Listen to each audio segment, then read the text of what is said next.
Yo, we are live. You did it. Supposedly, yeah, we did it. Okay, I just verified we are actually live. Yeah, after the last episode, just can never be really too sure.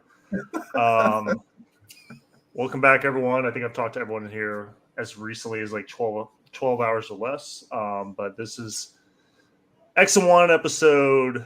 I don't know. We're still in single digits. No one cares. Six. Glad someone's paying attention.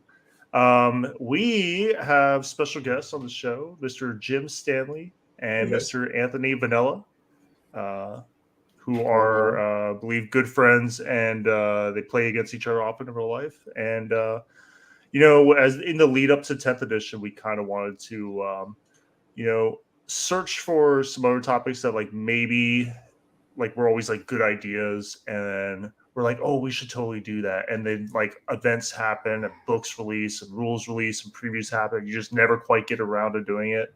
And we've been talking about doing this one for a while. And then we want to get Jim on for two reasons. One, he was one of the first people who gave us feedback to the show and said that when we put out our message and then we put out the first couple episodes, it said it really kind of I guess adjusted his mental. I'm sorry if I'm paraphrasing or not getting this quite right. No, that's but he got really excited for the game again. That's always really exciting. And then also we wanted to talk about commission painting. We have the commissionee and the commissioner in the same show. So maybe we can engineer a little drama or friction for some laugh tracks or something like that. But we want to talk about what it's kind of like when the end goal isn't necessarily, a lot of times it's we want a commission army for looks and then everything else kind of falls after. Other times it's hey, this time I got a deadline and I want performance. But looks are still important to me. When you get a fast card, put a nice paint job on it, that sort of thing. Yep. So before we bury the lead too much, how are you all doing? Let's start with our newest guest, Jim. What have you been up to? I'm doing good. It's been a crazy school year. I'm a teacher and as my main job. So please tell us all about yourself. You're new to everyone. So I teach 8th grade history in New Jersey, and it's been a crazy year. And I think teachers around everywhere are pretty much saying the same thing. But commission painting is my kind of side hustle. I use it to pay for the hobby and stuff like that. So currently teaching feudal Japan, which is pretty cool. Taught a lesson about the samurai today. We've been doing this scrapbook of Japanese culture and stuff. So it's pretty fun. And then came home, went for a run, and now I'm here. On top of his many other talents, Jim is a marathon runner. I mean, I've run 2 marathons, but yeah. Nice. My wife Cindy, she's training for a marathon. So next year, I'm actually changing more into a support role, where it's this year she's kind of supporting me in what I'm doing. Next year, I'm kind of supporting her what she's doing. So we're actually traveling to a few places, and the whole family, we're gonna make family trips out of it, and she's gonna do at least 1 or 2 marathons. So I'm excited about that. Not only do you come here for the game content, you come for the relationship advice content. Yeah, there you go. Powerful in many roles. I'm playing the long game. I don't want to have to sit out 11th. So. There you go. Anthony, I know it's been a busy couple weeks for you. How you been?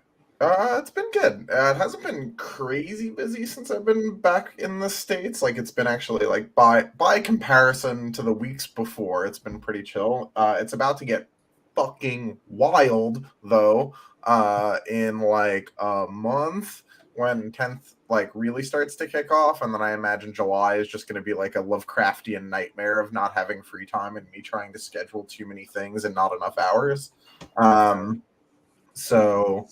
Yeah, things have been mostly good. It's been weird that World Leaders is billed as this mindless berserker army, and I only play them when I want to try a bunch, and when I want a break from putting in effort, I play literally anything else because I feel I'm not giving the person a meaningful rep. So, because World Leaders with your brain off is just fucking terrible, and World Leaders with your brain on is really good but a lot of work. So.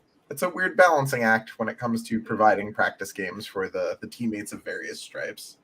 Yeah, it's I've noticed that too with World Eaters. If you're running like the meta list, like Invocatus, 8-pound, and Zerkers, and you're trying to like no kidding like win an event with or whatever, it feels more like a loaded gun that's like that's like waiting to go off. Oh yeah. You know? And that's the army. And sometimes the entire game it never goes off all game. And then you score an 80, and then you score an 80 and you win. And so it's very opposite of what you would think. Well, Cord likes the 80. Yeah, it is. It's high stress actually, because you're just sat there like fight or flight for 5 turns, and if you never pull the trigger, you're just stressed for 5 turns. And like often someone will like fuck around leading to the finding out, and then you get to just crush their skull and everything's fine. But like often not. So you're just like, I think my favorite. I think my favorite part of every game is when someone starts doing something, and I'm sitting there, I'm like, oh, I was like, I think this might be him calling my bluff. Does he see it? You know, like the one guy is like slightly out of position. Like you're trying to screen with like the threat of a heroic intervention, but there's like one small gap, and you see someone moving, and you're just kind of like, because you think he sees it, and then he keeps moving, and you're just like, thanks. Again, like not what you would think you'd be worried about with World Eaters. Yeah, my favorite thing in the world in World Eaters is actually when someone gets too close and then shoots me with 3 melta-guns into a Corn Berserker unit. That is my heaven, because it's like, everybody killed the shit out of those 2 dudes, and the other gift of the guy doing the gift of the guy doing the somersaults with the jet ski. Clearly an appropriate trade. Yeah. So that's how I've been doing. I've been doing pretty good. Things are going well. And I feel like you just described the 3-0 to 4-0 gap. What'd you say? I feel like you just described the 3-0 to 4-0 gap between the like shove people forward or like, are you trying to win this thing? Yeah. No, I can talk about that for days. The difference between like 1-loss World Eaters and undefeated World Eaters is very. The for those who are behind on the main show or haven't been following, you've been globetrotting a little bit. Like where have you been the last 2 months? So I went to the Alpine Cup. As part of going to the Alpine Cup, I went to Poland the week before, which was cool. A huge portion of actually how I was able to afford this series of trip was through fucking skills I picked up from Tim. Tim is this way, that way. There we go. The like credit card wizardry that he taught me made affording this shit way easier. So I went to Poland a week before the tournament. I hung out with Typhus for like a full week in Warsaw. Then we went to we basically road tripped from where Warsaw is in Poland through Krakow into the Czech Republic into Austria and back when the tournament was over. So that was really dope, and just a small part of like the wider experience of 40K. Like the toy soldiers part's cool. Doing that shit was insane and something I never saw myself doing. So yeah, that was cool. Disclaimer: I am not a financial advisor. He's not, but has good financial adjacent advice that is mostly like, hey, Anthony, you should try like literally it all to save money on this. And I was like, oh, that seems smart. Let me do that. Oh man. Yeah. Cliff, man, what have you been up to? Crusade League, getting these games in.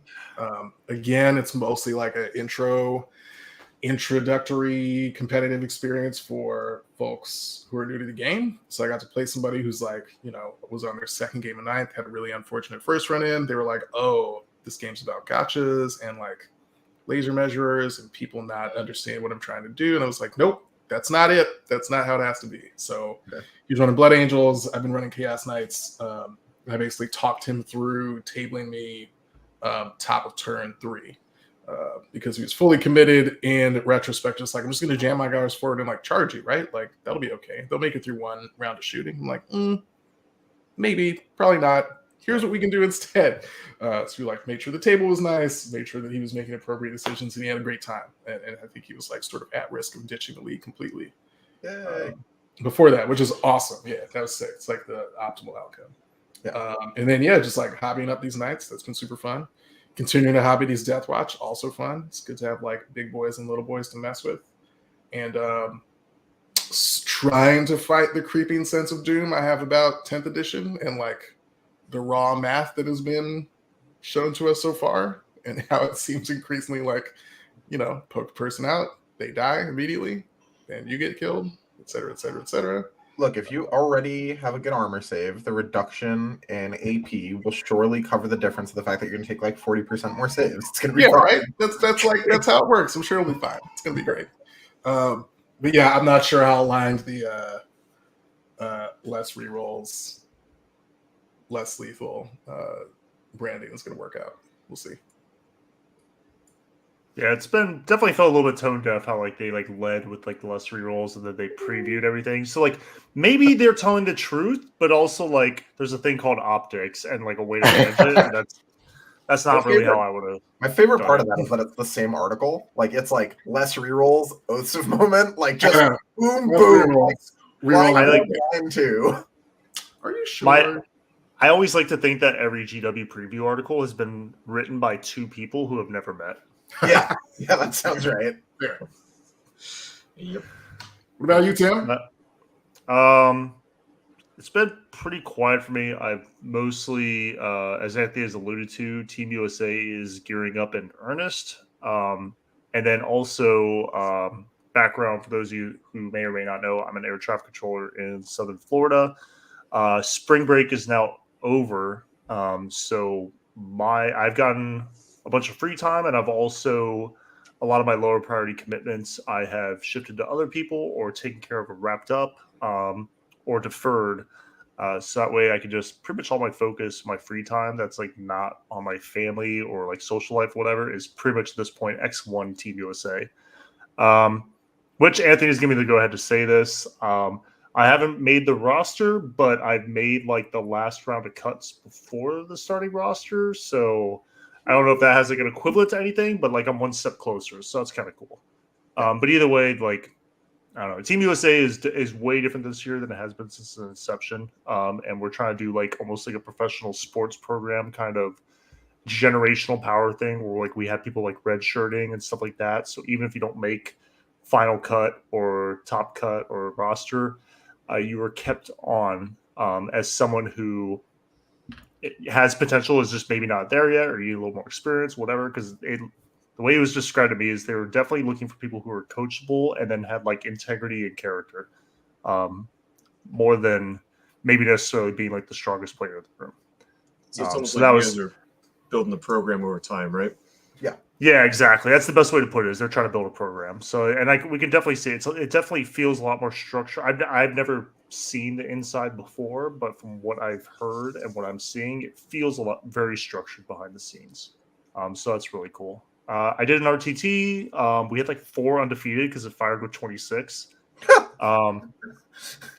Yeah, crazy. I brought my RTT. it was a big RTT. I ran the Slanesh Rush list I've been running, played Ultramarines, Tau, and then Votan. Got second, immediately turned around, used some of that money to get a second Demon Prince because that sculpt goes so hard. True. That's it. That's all I've been doing. Oh, yeah. All day today, I was kind of like noticeably absent from like Discord and other places. Today was my 7th year anniversary. It's my beautiful wife, and it's 13 years we've had together. And so we dropped the kid off at school, and we went out to Fort Lauderdale Beach, had some day drinks, got some stand-up paddle boards, went stand-up paddleboarding in the beautiful sun and blue ocean waters, and then for about 3 hours, and then had some more day drinking, and then came home, and we slipped it off a little bit, picked up the kid from school, and now I'm here. So fun. Oh, yeah. That's awesome. Good day. It was a good day. Cool. So let's kick this thing.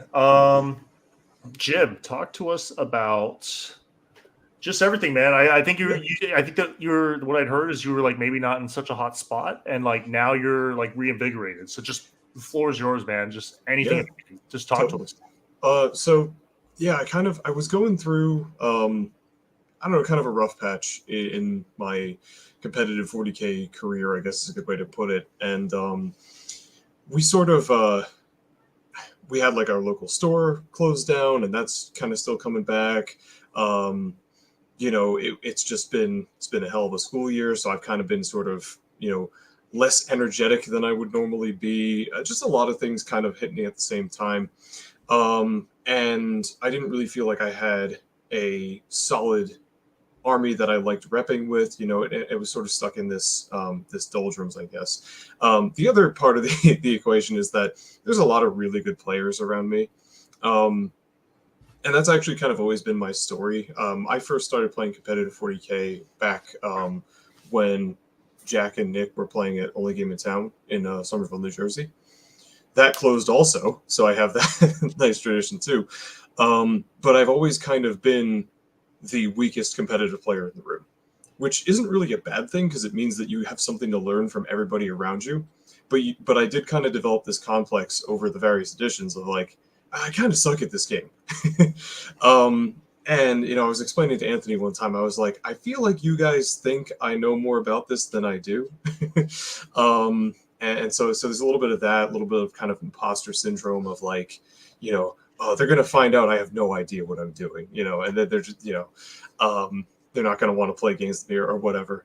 But then, you guys started X and 1, and there were so many just awesome messages in there, and it really spoke to me as somebody who's really busy and trying to balance stuff. And I think the real thing that like was a light bulb for me was the way you guys kind of framed it as try to do fewer things but better, and really try to focus your energy where you can and maximize like, all right, I have X amount of time, I have X amount of money, I have X amount of reps. Let's get those reps with an army that like I can put on the table. I can play it a few times and get the hang of it. I can, get it painted up quick, or I can, work on painting something else because this is already painted, something like that. And that started to kind of percolate in my mind. And I really started to think about it of this feels so much more attainable than, slam a million games that you totally don't have time for and try to master this super complex faction and list. And, that was just unrealistic for somebody like me. And I think for a lot of people in X and 1. So I feel like as soon as you guys posted that first episode, I was like, yes, more of this just directly into my brain, please. And from there on, I was like, yeah, we can do this. I don't know.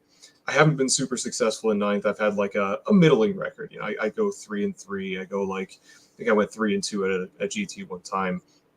Sometimes worse than that, So I did kind of feel like when they announced 10th, I was like, oh man, like I never did it. I never got there the way I wanted to. But when I got over that, I was like a lot more positive about everything. And really like it's this podcast, it's this community. Everybody like sign up for the Stat Check Discord if you're if you're not, because I don't know, it's the most supportive and positive community I've been involved in a really long time. And like anybody posting that painting channel, they're getting feedback, they're getting compliments. Like it's just a very uplifting and fun place to be without it being like, it's not overly, people aren't lying to you. They're giving you honest feedback, but they're doing it in a way that's like, hey man, try this. Like, I don't know. It's just something that I log in there and it makes me happy. So I keep doing it, yeah. Man, that's awesome. Anthony, what did that look like from your end, man? I know you were kind of like there when all this was going down. Yeah. So yeah, Jim's enthusiasm was definitely like waning, and like Jim's played like Eldar for a while, and now like I have like a slightly like not great opinion of Craft Worlds in 9th. Like I think their army basically only works if you can gaslight your opponent into thinking that point trades matter in the game and not primary. I'm too honest. And it's Jim's too honest for that. It's just not really a great way to play. If you go into every game, you're like, listen, man, you really want to trade that Orc Boy unit for this Ranger squad? I know I'll get a 0 on primary, but that's 25 points down. And if you just do that the whole game, and your opponent just like listens to you when they shouldn't, you'll win a lot. And that's not like always how Craft World wins, but that's definitely always what it feels like. So I was like, listen, we're going into an event. Like, this was right before X and 1, actually. This was the Mythicos event. And I was like, surprise, you're a Blood Angels player again. Armor Contempt's really good. You're going to pick these 3 secondaries every game. Literally don't even write points next to them until the game's over. We played a game where like he paid attention to his secondaries the whole time, and I was playing like Levy just like right after it had been nerfed, but with a bunch of monsters. And like I beat him because he was like trying to score points. And then I was like, we're gonna play again, and you're just not allowed to know what the score is. All you're allowed to do is play 40k. That's it. And then he played and he beat me. And I was like, see? Look, all the things you were gonna do anyway are fine. Just do them. So after that, Blood Animals got like ruthlessly murdered by Games Workshop because of reasons that I've still not worked out. Because I was playing them. That's how that works. Yeah, we sacrificed them at the knife to raise Iron Hands from the grave or something.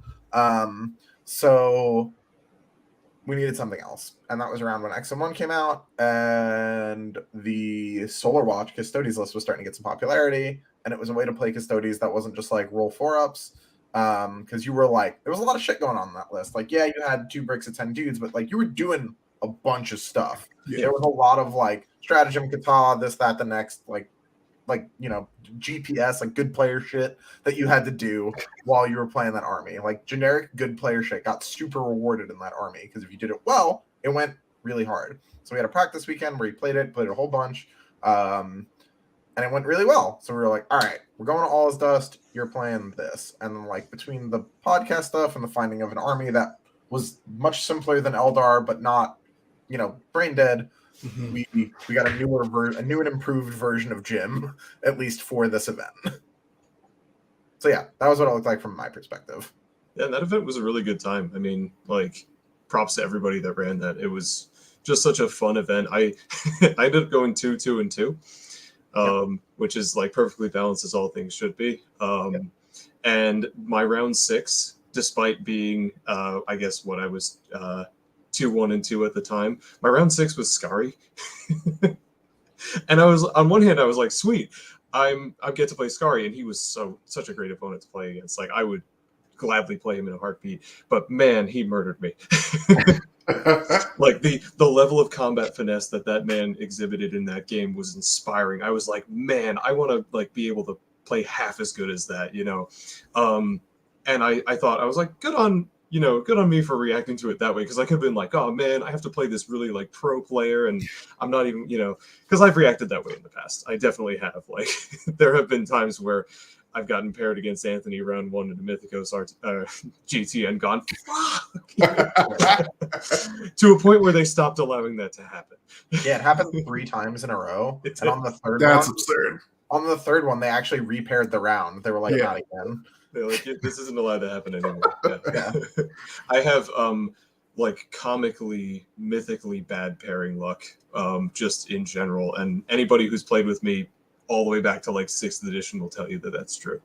Yep. So, you know, is what it is. That's awesome, man. Like, really glad to hear. Yeah, I can't really think of anything to expound on that. Cliff, do you have anything? Or otherwise, I think we could just flip right into the commission stuff. Well, I'm sort of interested in like, so this is interesting to me because Anthony, you're a coach. You coach players. Yep. Jim, you're a history teacher. Yep. 8th graders, which are like, I used to be the principal of a middle school. No, that's like a notoriously challenging grade of kid to teach. So what was it like? What's it like, Anthony, from your end? What's it like being a coach / source of gameplay support for Jim? And then Jim, as a teacher, what sort of interesting observations do you have about Anthony's approach in that coaching work? So from my end, you usually hear that like teachers make terrible students. That's like a very, very common thing. It is. So, but like Jim doesn't exhibit any of those traits. He tends to just like, I've been given directions, I will follow said directions and like do the thing, which is why it never made sense to me that he played Eldar. Because like if you just give Jim a straightforward game plan, he'll execute it for 6 rounds of an event, like 5 battle rounds, 6 rounds of an event the entire time. But Eldar is like in the mists, divine the leaves on the 4th Tuesday, roll a dice, flip a coin, and you need to hold 3 objectives this battle round. And it's like, how are you supposed to know that? It's like, oh, well, you just play the army for a really long time. It's like, but I've been playing it for a really long time. It's like, no, that doesn't matter. It's like, oh, okay, this is you're making shit up now. Sorry, Eldar players, you're gonna get bashed a lot. I played 3 games with Craft World Eldar, and I was just like, I just sold the entire army. I was like, stop. Yeah. I was like, I get it. I get it now. I definitely get it. And those 3 games have given me so much insight to every game I played since then into Eldar. Yeah. But at the same time, I was like, that's why when Cliff is telling everyone to always buy Eldar at the start of edition, I was like, don't do that. Yeah, they have good rules, trust me, but it's not always. It's not always enough. Yeah, always enough. I was tripping over myself left and right. Yeah. The other problem with Eldar is like they're like the platonic inverse of how I like to play the game. Where I'm like, here's a million bad decisions. Good luck getting them all right, and if you get any of them wrong, you lose. I try and force that on my opponents. I tend to have a great win rate into Eldar because over top of that, their army does that to them. I don't even have to do anything. It's like, oh yeah, when I play Eldar, I feel like I'm trying to do calculus underwater. Yeah, and I haven't studied. Yeah. I should clarify that even as I recommended Eldar, because they are always good in every edition, no matter what. I do not actually own an Eldar army. That's wrong. I own a bunch of Wraith models because I'm a memer. And that's the only way that I would play that. But I can't. I'm not doing all the brain stuff. You can't big brain it like that. When Anthony keyed me onto that Slanesh Rust list, man, I just couldn't think of like well enough because that list, it has like 3 data sheets. So like on the surface, it's real simple, but it's all about that. That list is entirely about deployment, movement, and reserves. Yep. And then the tempo of when and where you're bringing that stuff in, and then like how your on the board stuff meets the stuff that's coming in from reserves. There's usually like several like kind of like pincer moments that are happening, and you're really kind of either like just attacking primary, or attacking secondary, or both while doing your own thing. And it just feels very. I'm just playing capital W Warhammer. Yeah. There's ways to mess it up, and it's weird because I've just been playing so many reps of that game that list, and it's just crazy like the levels it goes down between like 3. And again, it's like 3 data sheets, but it's been very fun to play. Most of my coaching, and so like doing the list writing coaching, and Jim's been like a pseudo coaching client of mine for a long time. Like when it comes to like giving someone a list, you get like 1 every like data slate. I'm like, here you go. You're going to play that, and we're not going to change a goddamn weapon option until I see a positive win rate. Good luck, because I know that list can pull a positive win rate. So any problems between point A and B, make the list, bro. We got reps to get. So, and that's how I do everything. Like all my coaching clients, it's almost universally the same. Here's a list. I know it's powerful. I know this is the plan. Go execute it. If you find yourself having trouble with X, Y, or Z situation, talk to me about it. We'll set up a situation. Like we'll set up literally games to fix that. But we're not like changing the deck chairs on the Titanic, to borrow a phrase from Innis, because it's not gonna fix the sinking ship.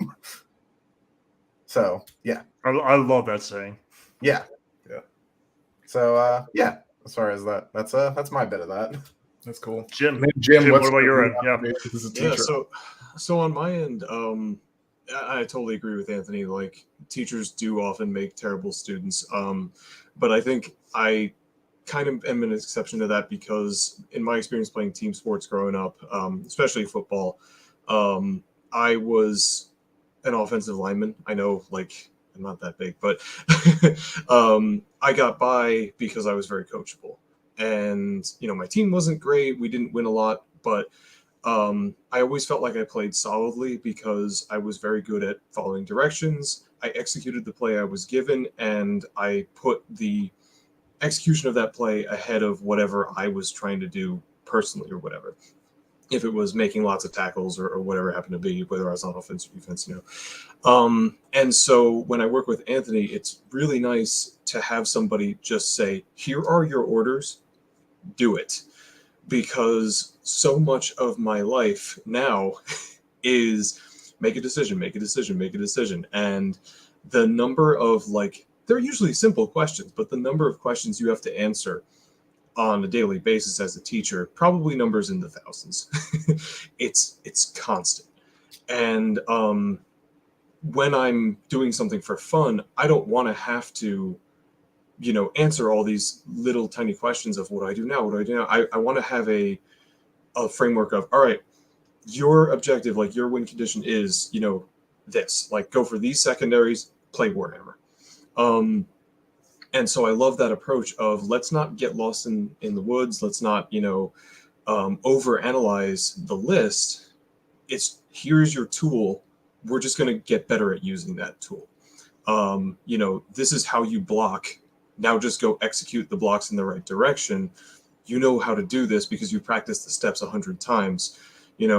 That's kind of, what appeals to me because, left to my own devices, I will overcomplicate the ever-loving crap out of everything.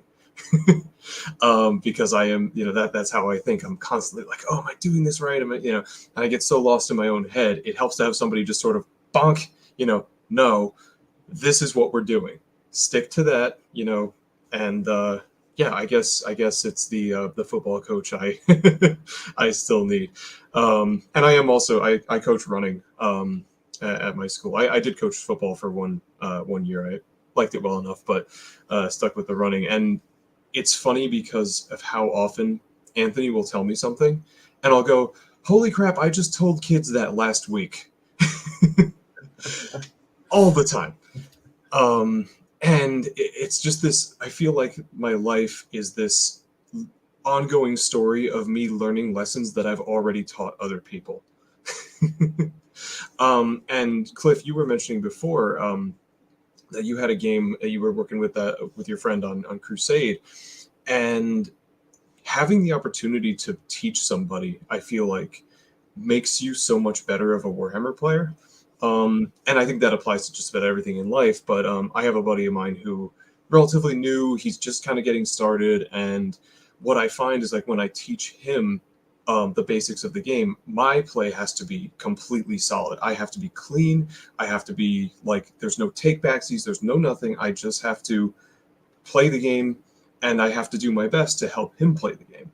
And so going from a coaching game with Anthony, where he's doing some of that for me, and then I'm passing some of that on, it sort of helps reinforce that lesson as my headphone falls out of my head. And if I feel like that's like advice I would give anybody, if you can find somebody to sort of mentor, even if you don't think you're very good, it's gonna benefit you, it's gonna benefit them. And I think it gives you such an opportunity to see your own growth in a way that I think is often hard. Like, especially, again, Anthony, you can back me up on this, how often I say, I can't tell if I'm getting any better. Yeah. And he's like, shut up, you are. Like, doing this and this. It helps so much to have that point of comparison and to have that ability to show somebody like, hey, this is what I learned, and now this is how you do it. I don't know, it just really reinforces that and drives it home, Sorry, I went off a tangent there, but No, that's bro. perfect. That's exactly what we're listening to. Like anytime we can get a guest come on and go on a tangent, yeah, versus like us accidentally going on a tangent, and kind of like accidentally like smothering or taking over. That's perfect. That's beautiful. That's absolutely the stuff we want. Like when you're in it, it can be really hard to see like that you're improving. You're like, well, I feel like I have to be better at like something, but like to actually get that external feedback is really good. Sometimes it could just be simply that guy that one game you remembered, or that's not necessarily a bad game, but like that one guy you just remember like last year that you paired into and you bounced off super hard, and then this time you made him sweat a little bit, or this time you just trounced him, and it wasn't like it was kind of like casual or something like that, or you start to notice that you don't have to scroll down in BCP to find yourself like at the end of the day anymore in events, like now you're like on that first page or something like that, that's little stuff like that. That's a really good point that Ben just put up. I think 40K is similar in lines being able to show your work at math. Like, 100% agree with that. Yeah, that's huge. I think the community is getting a lot better at codifying and putting into words concepts that have been around probably as long as like second or third edition, but we're just kind of like taught down verbally, or like the game is generally, even though it exists in paper, the game has usually been taught verbally, but especially way back in like dinosaur era, like second and third edition, you had to go to like Ard Boys and like kind of like know like some people like to get the idea of like what a good list is and why it was good and stuff like that. And then even then there was concepts like pressure and screening and like threat overload, but those terms used to not exist. It was just something that people like just the handful of people that were playing competitive 40K at that time, like they knew, and if you asked them like what they were doing and how to replicate those results, they would probably actually struggle to tell you. And now we have people who are like RTT heroes or have been playing for 3 months, stuff like that, or like people like Anthony who are like, in contention at majors within 6 months or whatever, like what, 6-8 months of you starting, you were like in contentions at majors. And I think one, Anthony was around good players, but two,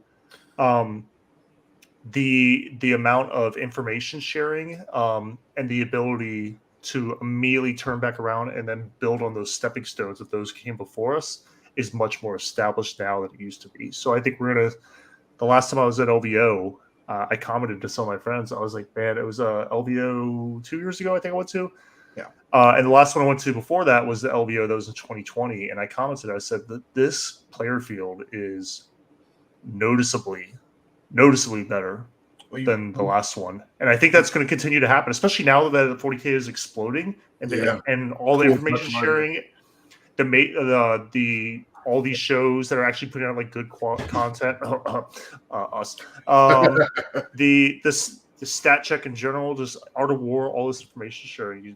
I think it's really cool to see just the community just kind of do this and do this and do this. Well, like to kind of. Oh, sorry, Anthony, go ahead.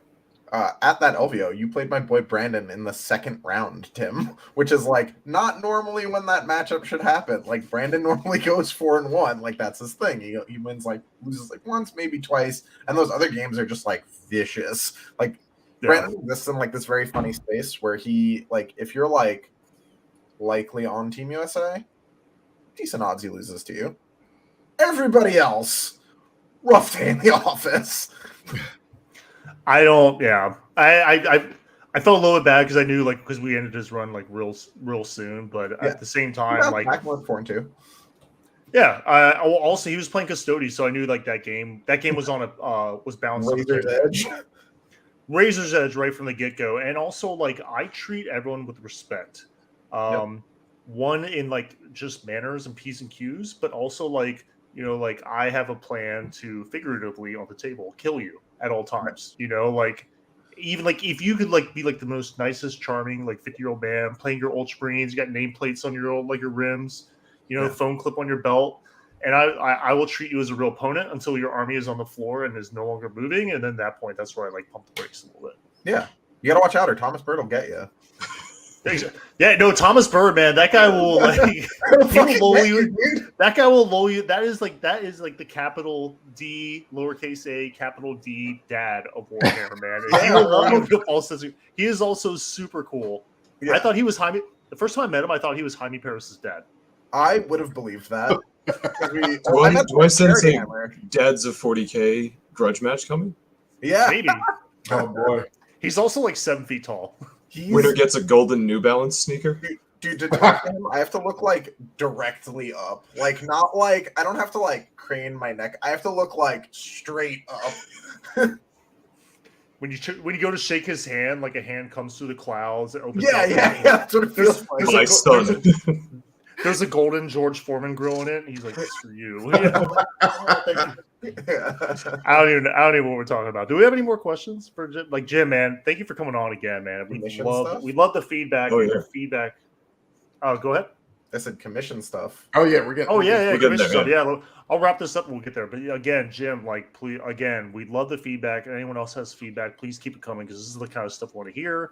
And again, as the community, as we kind of alluded to, as the community is getting better and better, especially as so much like young blood is coming into the community, and young blood is pulling that information that's out there on the internet and from other players that came before, and then coupling it with seemingly infinite free time, and just there's way more people playing. I think Curry posted up the numbers, at least internally, like it's exploded, almost double since last year. So So also, like, I don't want to make excuses, but like if it feels like you are getting worse relative to like your peer group or other people, like it might just be because there's more people coming and there's more ideas sharing, stuff like that, and the community is in general getting better. So therefore, like any term you go to is going to feel harder. So don't let that discourage you, please, please, please, please, please. There's a lot of new people out there with a lot of new ideas and a lot of time on their hands. Community is just going to get better. Treat it like a good thing. Don't treat it like a bad thing. Opportunity to grow. So that being said, let's roll into the commission stuff. Man, I'm not Cliff. I feel like this is more in your wheelhouse. I mean, I like to do a little bit of hobbying, but I kind of want you to lead this segment. Yeah. So Jim, like, I guess the outset, how did you get into the act of commission work? And then, like, do you have like an arts background? Did you sort of stumble into it? Was it purposeful? Guide us that intro. Yeah, it's kind of something that I started doing. Like, so I guess I'll go way back. Artistically, I was never, at least as far as I could compare to like my siblings and everything, naturally talented. I have two sisters. One of them actually is a professional artist. The other one is also just a very competent artist. And so growing up, I was no good at drawing or painting or any of that kind of stuff. But I got into Warhammer when I was like 12, 13 years old. And I just kind of kept trying. And I would say sometime around my like early 20s was when I really started learning how to paint from like tutorial channels and stuff like that, and really talking to people and stuff. And so by the time I was in like my mid 20s, was when I started playing games with, you know, guys like Jack and Nick. And Jack actually hit me up and said like, hey, would you be willing to, you know, paint some stuff for me, like a commission? And I said, yeah, you know, let's set that up. And you know, I would paint for Jack every once in a while. And then you know, a few more local friends and people that I knew through that community would kind of you know, hire me for commission work. And you know, eventually it just kind of became a thing I did, and it was a good way for me to have the hobby pay for itself. And after a while, I'd say this is probably around 2019 or so, I did go, I guess, public briefly. Like I made a website, I had an LLC, that kind of stuff. And I was doing a little bit of like late advertising throughout Discords and things. What I ultimately found from that was that working on commissions for people I didn't know wasn't really for me. I didn't like trying to set prices and negotiate with people that I didn't personally know, just because I don't have really like a sales background or any kind of business background or anything. That's just not the kind of thing I'm interested in. I wouldn't necessarily dissuade other people from doing that. I just decided it wasn't for me because I'm only doing it part-time. So I kind of scaled it back a little bit and went back to doing it just for friends. And I wasn't super active, but then came Anthony. And he said, hey, I've got work for you. And, you know, we've sort of set up this ongoing, you know, system where when something's coming, I kind of know like what Anthony's going to be playing. We set up his list. I start working on it. You know, we get it ready for the events. Sometimes we take it back and, you know, do more updates to it and stuff. But CSM's a good example of that, right? CSM's an expansive project. Exactly. Yeah. So, I mean, how many have we done now? We've done the Tyranids, CSM, and World Eaters. I mean, basically anything I've been successful with in the last 8 months. Yeah, that's true. You've been putting my work on the table. Yeah.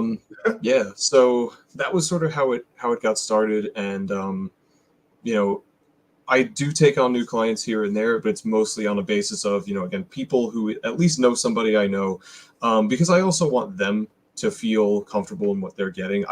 The worst thing for me would be for somebody to receive work from me and feel like I got charged too much, like I got ripped off. Like I don't want anyone to ever feel that way. And so I feel like I can better control for that if, again, it's somebody I know. And if I give it back to them, they're like, hey man, like this could use some more work on this, and this. I'll be like, sure, we'll throw it back in the next batch and we'll get it done, you know? Because yeah, I'm not a real businessy guy. So That's awesome. What's your like sort of ideal interaction from a new client? I mean, assuming that you're already in this safe space of like, yeah, someone you know has introduced you to them, and you know, how does that first conversation go? So usually what I like to do is talk to them about their vision for the project. And that's kind of like the scope, you know, how big of an army are we talking? I also like to get in, and I think somebody actually asked this in the question thread, like how you go about pricing and stuff like that. And that's the hardest thing. So oftentimes what I like is I'll ask them, what's your price range? How much are you looking to spend on this? Because then I can kind of calibrate the sort of work I can do, because the amount of money that they have to apply to it will tell me how many hours I can put into it, essentially. And of course, there's wiggle room depending on what it is. But I like to also talk about like what's their creative vision for it. Like, what do they want to see? You know, Anthony's really good for this because he'll say like, oh, I got this idea for like, you know, like you were mentioning something to me about like lava bases. He's like, I love the idea of them being on like a. We were talking about doing Leagues of Votan, like the Dark Iron Dwarfs from World of Warcraft. I fucking love lava bases. Side note. Yeah. And so I was like, oh, I can picture that in my head. Like I used to play WoW. I know exactly what that looks like, and I love it when I can sort of imagine the vision they're going for. And then I can talk about, all right, well, I can do this, this, and this. You know, some of these techniques might be outside of my wheelhouse, or it might be something that I can do, but it would take me a really long time. And so we kind of go back and forth in that process. And, you know, after that, I'll usually, you know, have them either send me a model I can do a tester on, kind of like get a proof of concept for the scheme. You know, we send that back and forth. And that's kind of always been my thing. I like there to be a conversation going on. So during a commission, I'll send lots of pictures. I'll say like, hey, I tried this technique on the armor, like, or sometimes I'll do a side by side. Do you prefer this to this? You know, depending on how much time I have for it. And, you know, I find that like having it be a dialogue also, I feel like reassures the client too, that like, yeah, I'm working on it, you know, because I feel like if I sent out a commission, I'd be so anxious the whole time. Like, oh, I hope my models are going well. So like, I just kind of do for my client what I would probably, I feel like I would want, you know, if I sent out my models to somebody, because I really do understand the emotional investment that comes with it, even if you aren't painting your own stuff. I mean, these are, you know, expensive models that we put a lot of time into, and we invest so much of our emotions into it. And it's you know, you want to know that it's being taken good care of, you know. Oh, cat. Hi. Cat appearance. Love it. How much time would you say goes into building out? And I get, you know, it's going to vary by requested paint quality, I'm sure. But like for Anthony's World Eaters, as an example, which look amazing. Thank you. How much time did that take to throw 2,000 points on the table? So that one, I think we actually had that in. I think I kept a record of it in chat. I feel like, oh shoot, that like was some. What's that? I said it was like a month. It wasn't Yeah, it was like a month's worth of calendar time, and I think number of hours was. It had to be over 60, probably more than that. Because, but we also had a lot of back and forth with the scheme. Like we were definitely, you know, we did a lot of that. So that was a big part of it. Yeah. Before the actual process of like machining everything out. So it definitely depends on what I'm painting.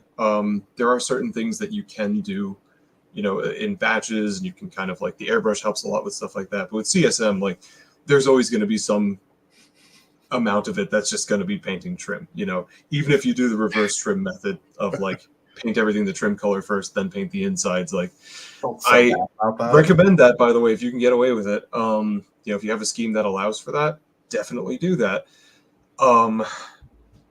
But that's why doing a test model is so important, because when I first started, I used to price models based on their size, which is like a reasonable way of telling like, okay, yeah, like a Space Marine size model roughly takes the same amount of time as another Space Marine size model, until you take into account the scheme and the trim and the bling and all the other stuff, and like what do they want for the base, that kind of thing. So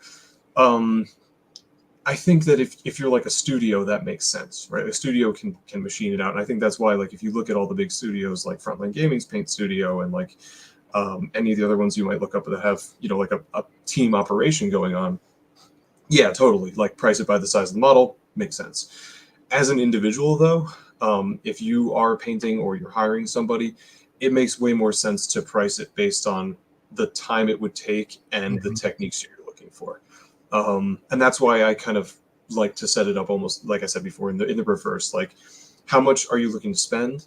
How much, do you want to put into this? And then we can talk about like what I can output reasonably for that. And I can show off some of my past work and say like, all right, this is something that I would consider like the best I can do. This is like the absolute minimum that I will put my name on and put on a table, because there is some of that too, where I'm like, I don't want to put anything on the table that's less than, a certain quality. And then, there's middle ground everywhere. But that's kind of how I try to think about it. And so there's not like a good answer for how long things take, but it's always longer than you think. Yeah. That's for damn sure. Man, that size versus quality. Oh, now my internet's messing up. Just like that. We can hear you. Oh yeah, that's good. As long as you can hear me. Yeah, we just get a screenshot of you doing this. Good looking screenshot. I spent a lot of time laughing and smiling. That size versus quality thing is a big deal, because like you've got like an intercessor is like, oh yeah, this won't take long, and then you're like, an ash waste nomad is smaller, right? And you're like, nope, that thing's got like 40 very small details that require a huge amount of time. Exactly. If you're really trying to focus in on it, man. What is your approach to still staying with the like real world example of the world leaders you did for Anthony? What was your approach to batch painting that? Like, what was the step-by-step process that led to a completed army there? So once we got the scheme nailed down, because what we did for that one is, and I don't know if Anthony has pictures somewhere, I've probably shown them off in chat, but we've settled in on a very similar to a Black Legion scheme almost, where we had black armor with like a brass trim instead of the gold that the Black Legion would have. With orange accents. So we had things like the eyes would be orange, any like glowing parts.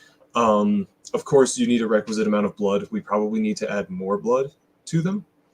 And I'm trying to think of the base, he wanted like a red earth, like a Martian earth kind of thing, which was a great choice, by the way. I really like the way that came out. And there's something to that also, just to go on a quick tangent. When a client asks for something that I personally agree with, it's such a motivator where I'm like, hell yeah, I really like, because that's what I would want to do. And so something I joke around about is like, I will charge you more if you pick your color scheme. If you let me pick it, it's less. I don't actually do that, but sometimes I joke around. I will say it is oftentimes easier if somebody asks me for like a scheme that already exists. I'll have an easier time wrapping my head around it. But anyway, so once we got that scheme nailed down, I was kind of back and forth with which method I wanted to use. Did I want to go, armor then trim, which is sort of like the classic method, or did I want to almost like pseudo slap shop it a little bit? Yeah. And I watched a few videos of people painting various Chaos Marines, and that's, again, I'm going to go on tangent again, but there's so much good tutorial content out there. Yeah. That like, it's amazing. I just enjoy watching it just for the process of it. And I'm going to shout out Cult of Paint so many times. They're probably my favorite. I subscribe to their Patreon. Totally worth it if anybody's looking to get into painting and improve their skills. Like, yeah, absolute top tier kind of stuff. It is so crazy, like how when I first started like getting into the game or getting into the hobby, and like I found out about thinning your paints. And again, like resources for Warhammer didn't really exist online back then. This was like 96. To date myself a little bit. And then I found out about dry brushing because I saw models on display at a local comic store, and I loved, that characteristic kind of not grainy. I can't think of like, but you know that, like, you know what it looks like when a surface has been dry brushed. Yeah, that like that kind of texture that's there or whatever. Like, I thought that looked really cool, and I just noticed the models look so much different than mine, and like the way the details kind of popped out and everything, and I asked the guy, I was like, man, I brought some of my models. I'm like, how do I get this to look like that? And he like told me what dry brushing was. He explained it. Of like, when he explained it, I immediately knew like the concept of why it was being done. I was like, that's so obvious. Why didn't I think of doing that? And so my world was like blown away. And it's just funny. It's like fast forward, like almost 2 decades, and now I'm sitting here on YouTube, and I'm literally watching someone paint glowing plasma without fluorescent paint. It's just like it's just paint tricks and OSL, and like I was just thinking about the other day, like I was just thinking back to like Little Tim learning about dry brushing, his mind being blown. I'm like, oh brother, if I only could go back in time and show you this. Wild. Oh yeah, because the models back then looked terrible. Like they looked absolutely awful. Like the standards have just like the, if this is the difference between like 40K players competition wise between like 2023 and 1996, like this is the difference between like the painters. It's just not even in the same universe. Something that I often think about is and I do this with painting and just in general, is I like to take a moment like every week or so and remind myself to like check in with 10-year-old me and show myself how cool I am now. Because I'm like, man, like I paint these miniatures so much, like to a level that like when I first got into Warhammer, I could not even imagine being able to paint like this. I just assumed I was incapable of it. And like Tim said, like the average painter now is like a golden demon painter in the 90s, you know. I mean, not exactly, but you know what I mean. Like the quality is just like, it's that sharing of information of what you guys were talking about before. You know, those jumps are insane. It's like the like Bach, Beethoven, Mozart back in the day. You're like, this is it. These people are like untouchable geniuses, and now like literally 10-year-olds play that music. Yeah, like it's very impressive that they do, but like it's literally 10-year-olds doing it, and just the speed at which communities as they scale get better at the things that they do is pretty incredible. Mm-hmm. I remember a White Dwarf, like this is very specific. When I was like 12, reading a White Dwarf where they had the like Tale of Four Armies, these people are building up their things. This guy was painting Skaven clan rats, paint straight to the plastic, like boom, dead on. And I was just like, wait, what is happening? Like, you don't need to prime it. Like, what? This is blowing my mind. And like, there's no varnish, no nothing. He's talking about needing to touch it up after the games. Like, I was just like, man, this is crazy. This is like White Dwarf, you know? Touch it up after the game. Oh, so bad, so bad. And then now, you know, you just like hop onto Instagram and you've got like, you know, a 6-slide tutorial that's better than anything that was in a White Dwarf previously. You know, like it's pretty incredible. What's that? I just thought like one of the craziest things, and every once in a while you just see something that just pushes the envelope for no reason. It was that one Instagram. I'm probably going to mess up her handle. It's called like something orc guy or something. Despite the name, it's a female. Oh, Savage Orc guy. That's it. Yeah. As she got her own channel now. Whole thing. Yeah, and she painted. I think it was her, and I apologize if it wasn't her and it was someone else, but I'm like 99% sure it was her. But she painted a Zinch Horror or a Zinch Herald, but she painted it in I don't know what it's called, reverse color or like something like that or whatever. And when you put it through a reverse filter, it was just a pink horror. Yeah, it's incredible. That's wild. But like what unfiltered, it was all inverse color, and it looked like an acid dream. You know, but then you're just like pink horror, acid dream, pink horror, acid dream, and I'm like, that's so insane. Yeah. So cool. What's like, and I'm getting more into sort of like what are the.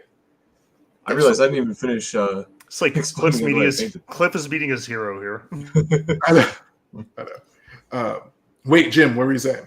Oh, I was saying I didn't even finish explaining how I painted Anthony's World Leaders. Yeah, go. Finish, go. Yeah. So basically, you know, I figured all that stuff out, and I decided that the brass technique I was going for the trim actually looked great with black contrast over it, because it got us kind of the tone of armor we were looking for. So I ended up doing that inverse trim technique and used black contrast. I think it was Black Templar contrast to fill in those gaps. And then I oil washed it. You know, did a nice little reductive oil wash where you basically oil the whole damn thing, use your thinner, and you kind of come back in and you wick a little bit of a way to make it apply in the correct places, you know.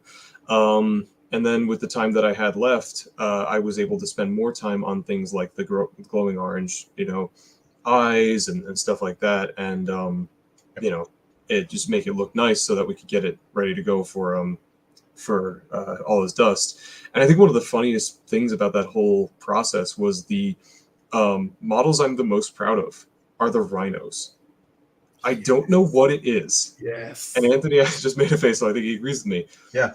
they just slap so damn hard. And I'm like, I don't even like. I did a black. I threw like a little gradient of gray on top of it to give it some depth. I chipped some of the edges a little bit and gave them some weathering, but like not too much. So they're relatively clean looking for a World Leaders tank anyway. Put transfers on them with like the Mark of Corn and stuff, and a couple of like headlight effects, some stuff on the treads, and like that was it. And I'm looking at these. You just described like 6 advanced hobby techniques. You're like, and that's all I did anyway. Well, it's I guess because it's nothing you would look at and go like, oh wow, like this must have taken forever. It looks very simple. Yeah. But it's just I look at it and I'm just like, I couldn't have made it look this nice if I tried. And I look at them and they just make me happy, And so sometimes it's like these unlikely things in an army where you're just like, yes, that, Yeah. Just a little casual reverse flip back OSL with the forced perspective parabolic context. Yeah. Easy. Just casual, like you do on all your troops. Dude, the troops in my World Leaders army are actually like outside of the rhinos. My favorite part. The Zerkers look insane. Like the 8-bound are clearly like the stars of the show, but my favorite models in the army are the Zerkers. I just really like that sculpt. Yeah, those dudes are really, really good. It's nostalgic, but at the same time, it's modern enough that it looks the correct scale, but it evokes that same feeling of like reading that 3.5 Chaos Codex with Karn the Betrayer, Yes. Oh man. They got the little quote box and it just says "kill, maim, burn" like 16 times. Yeah. I know. Anything else to say about GW? They really do make like the best looking plastic miniatures on the planet. The design team, whoops. Yeah, they know what they're doing. Yep. At least making models. Cool. This is like one last thing. No, I'll wait for. We can do it at the end of the show. Questions. It'll be a better place though. That's a good segue. Let's roll into questions. Because we actually have almost all our questions are for Jim. Should be no surprise, and we'll keep that momentum going. If I can find it, there it is. You guys are making me blush. Man, that's a lot of pin messages. I saw the Hellraiser gif in there. Yeah. And who is that? Like, it's not even him. That's like someone else or whatever. All right. This question is a meme, so it's a great one to lead for. For Jim, a trolley with no brakes is heading towards the split in the tracks. On the current track is a battle-ready Army commission that needs to be done in 4 days. The other track is a job application to be the GW intern who writes the balance status slate. Do you keep the trolley on his current track or switch it? Man, this question goes so hard. It does. Oh man, that's Luke. I feel like this is the classic dilemma. Is the choice between destroying the commission and destroying the guy's application? Is that what I'm kind of? The choice is you have to apply or you have to do the commission. It almost sounds like you got to destroy your commission or you got to destroy the meta for 3 months.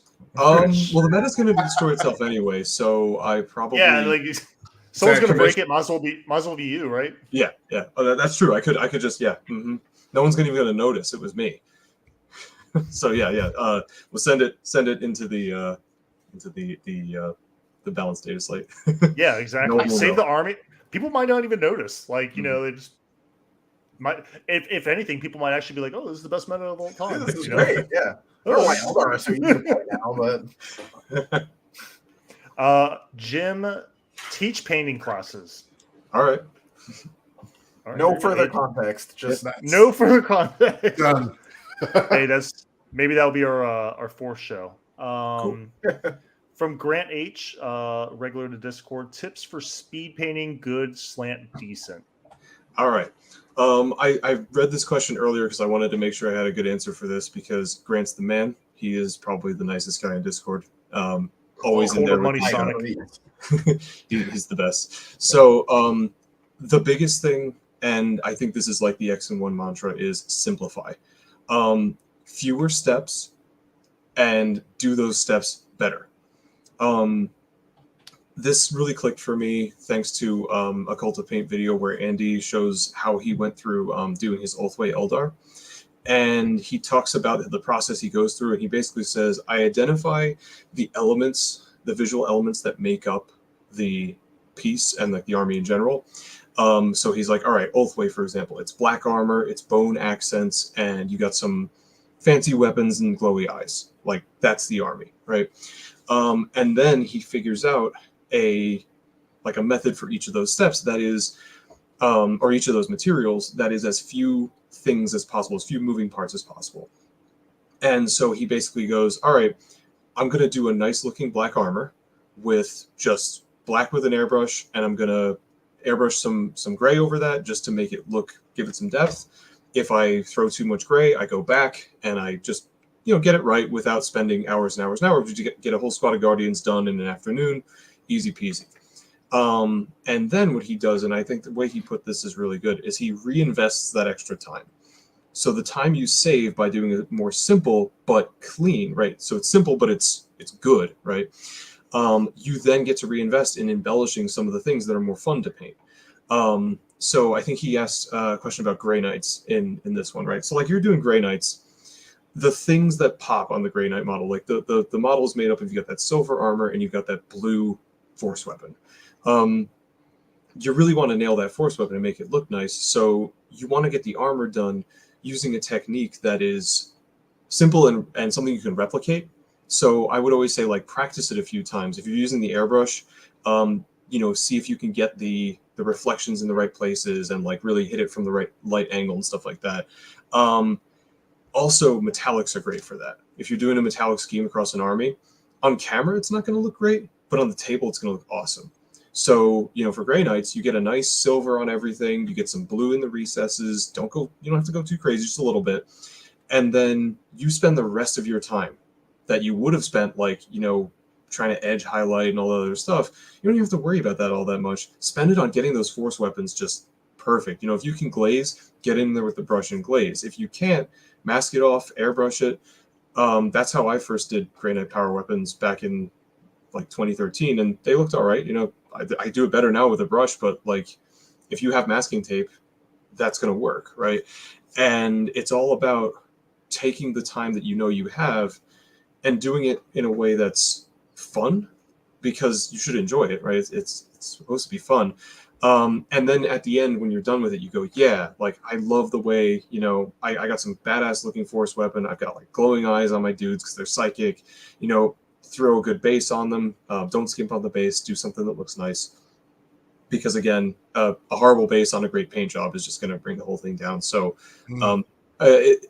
don't need to have like a 3-story high rock with like all this different stuff on it. Just something simple. I like to do just like a simple earth with like some pigments in it.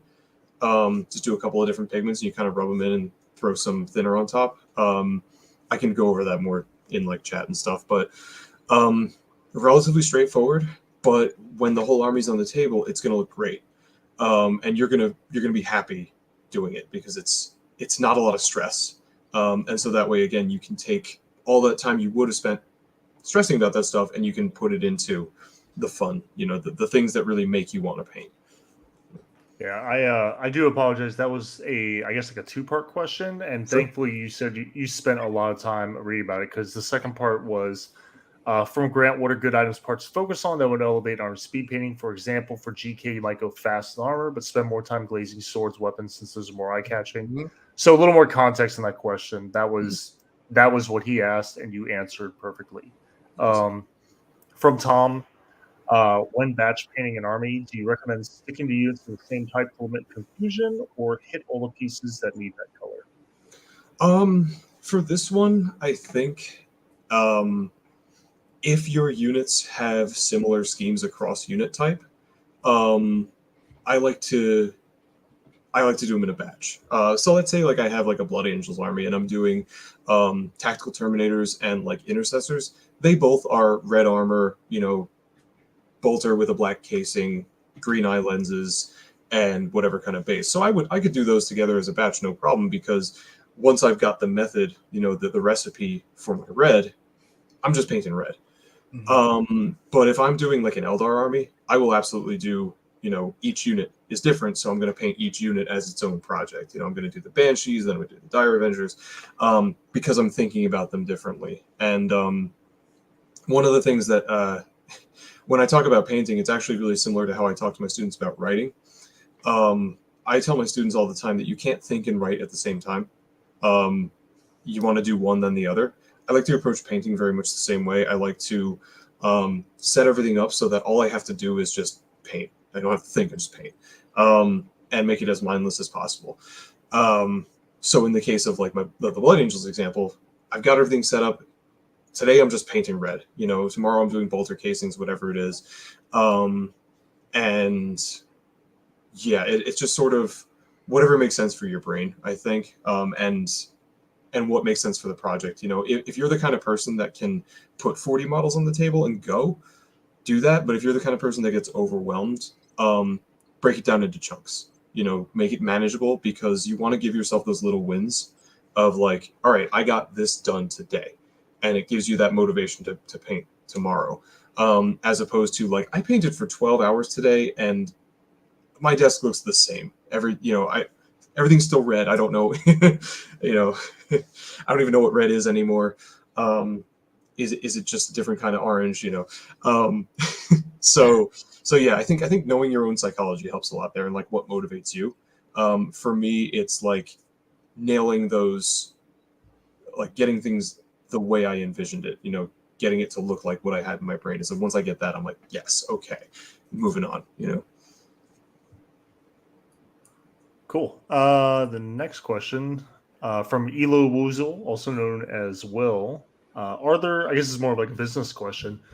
Are there warning signs if the client or the seller isn't acting in good faith?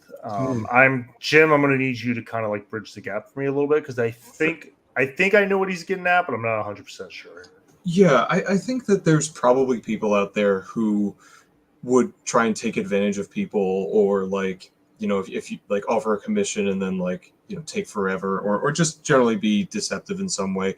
I'd like to think it's probably less common than we might imagine, but like, I totally get the fear.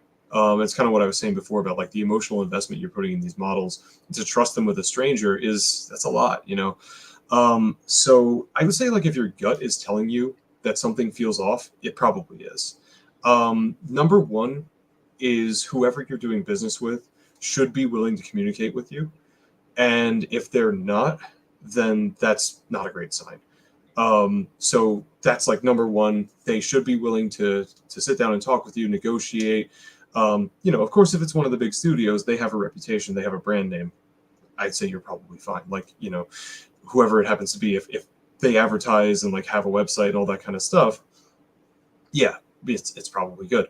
I would also say that, like, just like buying anything, watch for, people offering quality or speed beyond what they're charging you. And that's why it might be a good idea to shop around a little bit, talk to different people about how much, talk to friends who have commissioned things before, like how much did you pay for what you got, It's tough because every commission painter does things a little bit differently, but again, they should be willing to have that conversation. And if there's something that's bothering you and you ask them about it and they're like a little cagey, then you can say, you know what, give me some time to think about it, or you can walk. There's plenty of people, that will be willing to take the job. So don't think you have to like sign with the first commission painter that you find. Like, there's plenty of good people out there. You'll find someone to get it done. Yeah, that's the situation where you're sitting there and like it's funny I say this because I need a haircut. I get one tomorrow. But you're sitting in the barber chair and the barber is just like absolutely just messing your shit up. Oh, no. And then he asks you, like, you're like, how is it? You're like, it's great. It's great. Oh, you guys are so nice. Like, yeah, but take that and multiply it by like 1,000. That's, and you don't want to be in that situation, especially if you can see it trending that way, So, speak up, be comfortable. If the vibes are off, like, pull out. Yeah. Cool. Next question. Where am I? Man, our Discord is so big. Jim, I'm like looking all over the screen. Jim, what is your hot take on slap chop painting? Slap chop is awesome. I think it's a great way to introduce people to the idea of filtering and what do they call it? Like engrisale, I think is like what the artists call it. It's grayscale plus color filter, and the way they show it in the video and the technique is great because it shows people like anybody can do this, and it's accessible. And the other cool thing about it is that even if you're trying to elevate your painting past that, like those speed painting techniques, knowing how to do it can create one of those time savers that lets you invest time somewhere else. So like, let's say you got a bunch of leather pouches and you're like, yeah, I could like go and paint it brown. I could do little chips and scratches, or I could just dry brush the thing, give it a nice, coat of a leather kind of contrast color or like an ink or something. And then I can go spend that time on something else. And I think I really like it for that. Also, it's just fun. Sometimes you just want to vibe and like, be able to watch Lord of the Rings and paint something at the same time. Like, it is actually really fun. It is a really fun. Anyone who's like just hating on it, I'm like, just take something out of your backlog that you haven't touched in 3 years, and you say you're going to touch, but you know you're not going to, and like just try it. Just try it. It's fun. It's actually a very fun way to paint. I did it on my to the point you made, Jim, about watching the Cult of Paint video that said like get some things done quickly so you can like spend a lot of time on the cool stuff later. I did that for all the greater demons that I had, like Bloodthirster, Scarbrand, and like it works. Like it's ideal for their skin, and then you can spend all that time on like the shiny highlights on their armor and making their weapons look cool, and like your crazy lava bases, whatever it is you're gonna do. It's good to get it's great to get the ball rolling too. Like just get to like that inertia going, and then all of a sudden like you start hitting the zone. You're like almost like the painting version of Runner's High. And then I think I don't use it for every army. I think some armies lend themselves to it better than others. Sure. But what I found I've really liked doing with it is doing the regular slap chop, and instead of doing their method where they showed like the dry brush gray, then the dry brush white, I do the I prime black and then I prime white from like kind of like almost from like maybe like a not quite a 50, like I'm just making up numbers right now, but like not quite straight down, but like from 45 up to straight above to 45 again, and I basically just try to hit like a cone on the top. Yeah, because sometimes if you just do straight in the top, you won't hit like thighs, you won't hit knees, stuff like that. And there's a lot of great texture. It just doesn't show up. So you hit that. And then it doesn't work well with flesh tones, or at least in my opinion. And I don't love how metallics look if you just do slap chop and then colors. So what I do is I do slap chop, and then I go back and I just paint regular metallics over top of it. And then any flesh tones, I will just put like the Wraithbone or whatever, and then just put like, Gilman flesh or Dark Oath flesh or whatever. And that elevates it from like slap chop to something I really like, that really doesn't take much time at all. Yeah, and ultimately there's no such thing as a technique that's too basic or too fast or whatever. Like there's no such thing as like a novice technique. Like there's a place for dry brushing. There's a place for, filtering. It doesn't matter how you do it. If the end result is something that you love, hell yeah, Cool. Big 3-parter question from Sam Lennon. Fucking love that. One, yeah. Jim, you're the recipient. Do you want to receive all 3 bullet points at once, or you just kind of want to just break it up into 3 individual? Let's do one at a time. Okay, yeah, that feels better. Okay, so question 1 from Sam: how do you progress through a commission/project in which you are dreading painting or not enjoying painting at all? Do you simply just do it, or try to do something else until the air quotes muse strikes again? I think you kind of alluded to this earlier with the paint schemes. Yeah, definitely. And the kind of repeating the mantra that like slow is smooth and smooth is fast. I'll often have this pressure of like, I need to get this done fast. And by trying to speed up, I end up getting my own way. So a lot of the time I remind myself to just pace one thing at a time. Anthony and I have actually talked about this with games. I mentioned like, it kind of reminds me of it's like running, where you can only run the mile you're running. So like, it doesn't matter if you're running 5 miles or 15, you still have to run mile 1 before you run mile 2. And so it's the same with a game where it's like, you got to play turn 1 first. Don't worry about turn 5. Like, yeah, don't put yourself in a bad position, but like play the turn you're on first before you worry about that. And so with painting, it's the same thing where if I get overwhelmed, it's like, well, do one thing. And I'm going to take my time. I'm going to get it done right, because then I don't have to go back, So there's that whole, excuse me 1 second. Sorry. I want to come down the stairs. Oh, thanks. Sorry. That's all right. Okay. Yeah, so that's kind of how I try to approach that. But also, like, when it's a commission, I kind of sometimes you just have to grind. But more often than not, if I am going to feel burnout, it's when I'm working on my own stuff. So what I would say is, if you do get burnout and you do feel like you're kind of grinding on something, give yourself space if you need it. I'll either switch to another project, or I will, just go do something else for a little bit. And what's crazy is, I find that, like, if I say to myself, I'm taking a break, as long as I need, and I expect, like, I'm going to need like a week or two, I'm good in like a couple of days. I start talking about painting again in StatCheck Discord, and all of a sudden I'm like, hell yeah, let's paint. And so sometimes it's not even so much the, like, actually taking time off, it's giving yourself permission to, if you need to. And I do that with a lot of things, like again, with the running example. If I'm on a run and I'm like, all right, I don't think I'm going to make it through 5 miles. Okay, let's make it to that corner. If I make it to that corner, we can quit if we want to. And I'm at the corner, I'm like, no, we're going, man. We're not going to stop now. And you find those little psych tricks that work. But I think at the core of it is, like, if you're getting burnt out, your body's telling you and your mind is telling you, I need space, right? And you give yourself that space, you give yourself that permission, you're going to get back into it quicker than you would if you tried to just force your way through it, I think. Yeah, I like that. I like the little mental tricks. Part 2, or second question. This is a good one. What are some of the negative things people do not see or may not know about being a commission painter?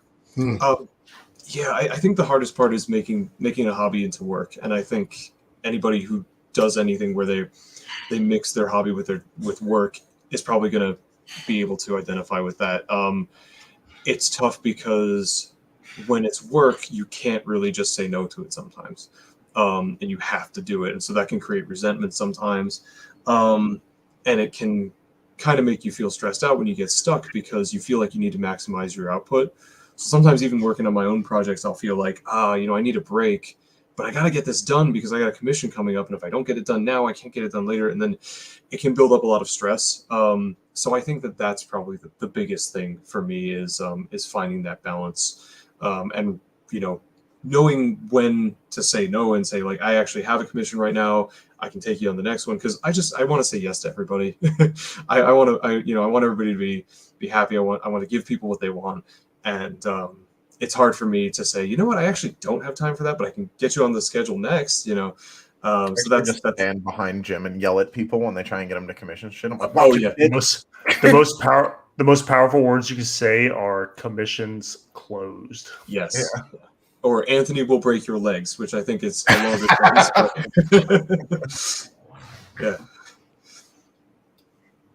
Cool. And then the final part, let's see. How do you balance wanting to paint your own projects between commissions or spending time playing the game instead of painting? All right. I am still working on that. I don't balance it very well.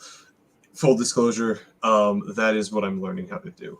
I think that, again, apply X and 1 advice to painting works really well here. Compartmentalize. So what I like, I kind of set this up in my head. I think, like, I was listening to episode like 1 or 2, and you guys kind of talked about how if you have like the army you're actually gaming with, and then you have like another army that you're hobbying, having those two be two separate things is really nice. It's kind of like having a car that you have your daily driver, and then if you've got like one that you tinker with in the garage that's up on blocks. So, if you can kind of mentally say, like, all right, this army's on blocks, I'm going to work on this when I have free time, but there's no pressure, there's no schedule for it. I've got my main army that I game with, and then in my case, if I have a commission army I'm working on, that's the one that's going to take precedence when it comes to hobby time. So I've got the one I game with, the one I hobby with, and then the one for just me time that I just, I feel like taking a Sunday afternoon to just blend a power weapon all day, And I think that if you... What's the Banshee Exarch, exactly. I just was like, I came back from GW Orlando, and I was like, I'm gonna glaze this power weapon just all forever. But like allowing yourself to have those different zones where you put things, I think helps a lot with balancing. And I'm just gonna work on heeding my own advice there, because you know sometimes you just gotta make it stop. So true. Yeah, Hell yeah, I highlighted this one because I have a random Morkanaut that I have no justification for in my collection. It's just I don't know what I was playing. I mean, I was definitely playing Orcs. I was playing Goth Rush, and then I just saw it on the shelf, and I You were just like, yes. I don't know what happened. All of a sudden, I was just in my driveway, and I just had a Morkanaut, and my wife was like, "What's that?" I'm like, "Shut up! Don't look at it." Yeah. And then, like 2 days later, it was just painted, and I'm like, it's just been on my shelf ever since. Just feels good. It's just sitting there. It's so stupid looking. It's just sitting there like, and I'm just like, it taunts me, and I just don't know why I have it. I'm not going to get rid of it, but I just gave in. The internal voices, I totally just gave in. So that what Kelly's comment just really resonated with me. Yeah.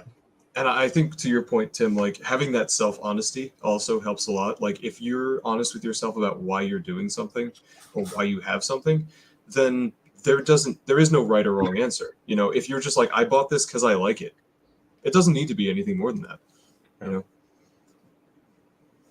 Next question. Now that Anthony is a rising star in Warhammer, will your prices rise to match? Hope not. I was thinking about this while you were like monologuing. I was like, man, you need to make some business cards, but like make them where they kind of fold so that way they can stand up on their own, and like force Anthony to just like leave them in his army tray. So that way, like at events when they're walking around, if they see what they like, your contact info's right there. Dude, I tell people, like, it's the first thing I say. Mm-hmm. Yeah, I mean, this question's a bit of a meme, but I kind of hope that my charge for Anthony is to turn me into a killing machine on the table. Yeah. I'm looking for that villain arc, But we talked about pricing before, so I wasn't going to get too in detail with that. But it's really just like input output, like how much you're willing to spend, how much time can I put into this, and we're going to get you something you like. The answer to how much time can you put into this is always not enough. I remember we tried with CSM to be like, oh, here's the models early, and then it just like still was like, hey, bro, you got a month. Good luck. Yeah, I mean, there is always that element of like work does expand to fill the time it's given. So sometimes having a sooner deadline is better. But when it's CSM, it's just there's always more trim. Those possessed are a bear to hobby. Yeah, an absolute bear. Because I'm not sure like when especially on the backpacks, like where does the flesh end and the metal start? Like I don't know what to paint, what color. I don't know. You just kind of guess. Jim's done 30 of them? I think we're at 20. Nah, the new possessed, the not even. Oh yeah, friends, there's 27 of the new possessed. That's right. Oh gosh. And then there's like another like 15 of the printed possessed. So he's done like 40 something possessed. Yeah, I'm starting to get memories recurring that I didn't realize happened. Yeah. Like, oh god, yeah, that did happen. in that haze though, you painted that really dope venom crawler that I always get compliments about. That's the other one. Yeah, that and the rhinos. It's like I don't even remember painting that thing. Yep. I think that's when I blew the dust off of. Just pure lightning in a bottle. Yeah. All right, Anthony, look alive. This one's for you. Is there an army project that you would really want to build and paint yourself? No. But that's like the short answer. The part of that is that I just like find it frustrating. Now, part of this is my fault. I built a tiny CSM squad, like built a couple models out of a CSM squad as my first models in 40K, which is like pretty reasonable. And then, it gets way worse. And then the next thing I did was build 3 Lord Discordants. And now I don't know if you've ever built one of those. But it is fucking awful the whole time. So I immediately retired. I was like, I'm never doing this again. That is the last thing I'll build.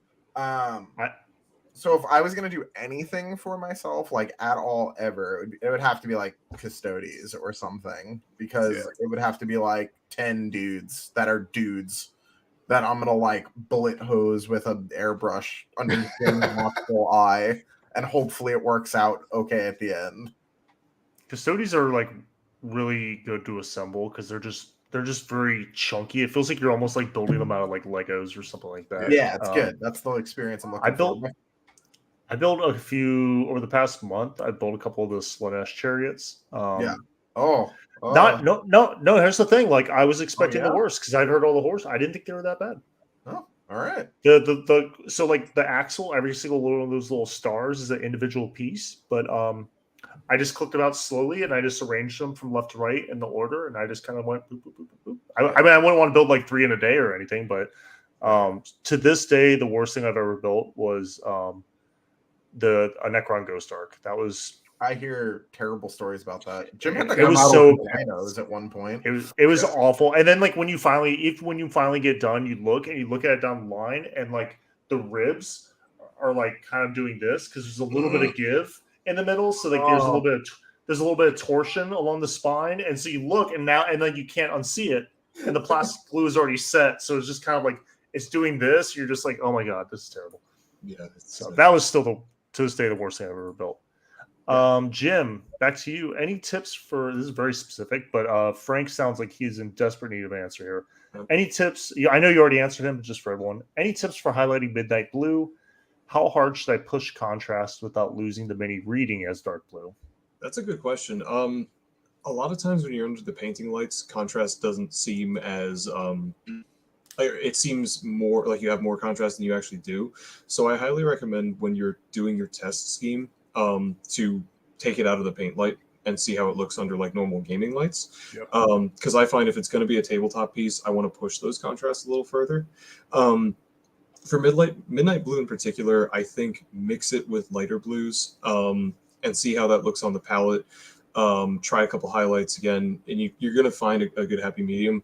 I don't know if you want to mix white into it necessarily, because I feel like that's going to desaturate it. So I'm picturing if you're doing like a Crimson Fists kind of scheme, right? You've got like that nice was that Cancer blue?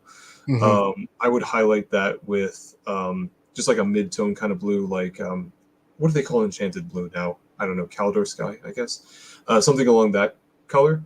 And I would start with like, if you can do like volume highlights of like kind of the same way you would do zenithal highlights with like an airbrush, like spraying from above. If you have the ability to do that, that's going to look really good with blue.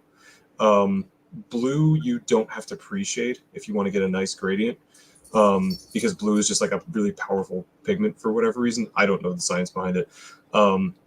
You can literally just go blue, lighter blue, lightest blue, and it's just going to look nice. Mm-hmm.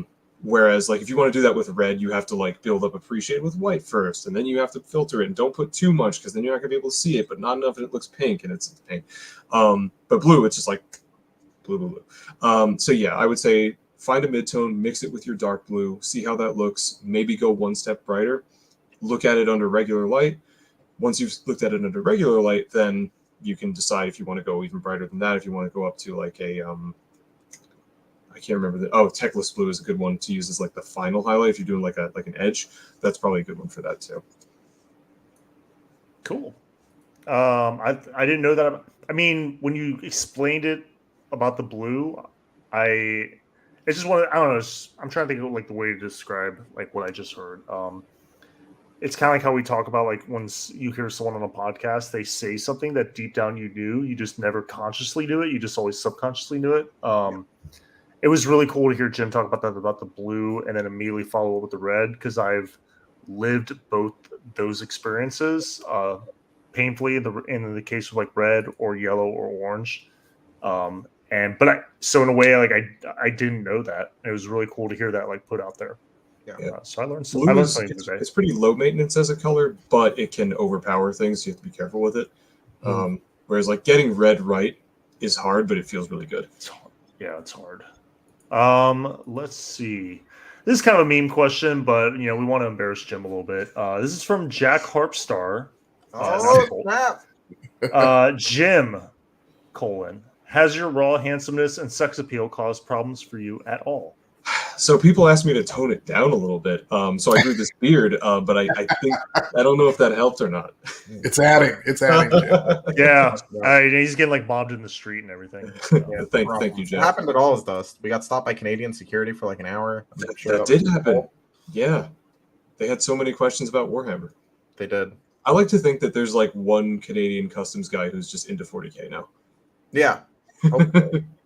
We were there for long enough. Fuck, I should charge that guy. Yeah. I'm sure there's like a few customs and TSA people who just play Warhammer now, like just like they finally saw enough, where they're just like, Someone. let's just see what this is. Like, let me check this out. Yeah. Yeah, a couple of the people like on the way back, they were like, "Oh, this your models look really cool." Like when you had to open the case up. Yeah, they're like, "These are cool." Yep. So.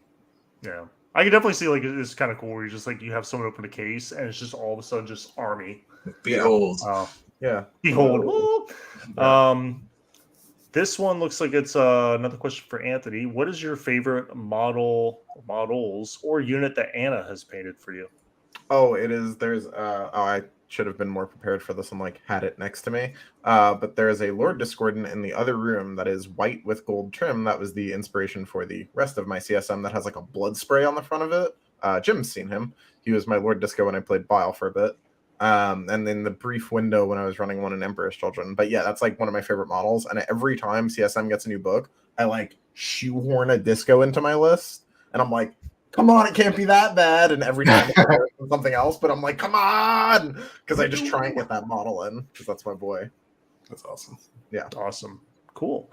Well, that's all the questions. I don't see any questions in chat, although I will be looking. So in the next 5 minutes, someone wants a question, you can throw it in there.